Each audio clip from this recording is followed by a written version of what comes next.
প্রিয় নবী মুহাম্মদুর রাসূলুল্লাহ সাল্লাল্লাহু আলাইহি ওয়াসাল্লামের সাহাবী রাসূলুল্লাহর কাছে যে বললেন, ইয়া রাসূলুল্লাহ, রাস্তায় এই চেনটা পড়েছিল, আপনার কাছে জমা দিলাম, এই চেনের যিনি পাওনাদার তাকে আপনি ফেরত দেবেন।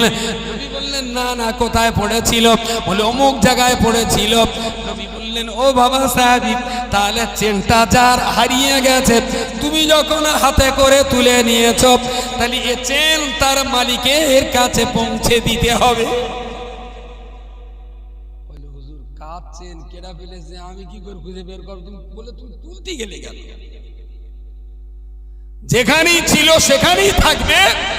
রাস্তায় পড়া চেন তুলেছো মানে তোমার ডিউটি তার বাড়ি পৌঁছে দেবে। That is Islam.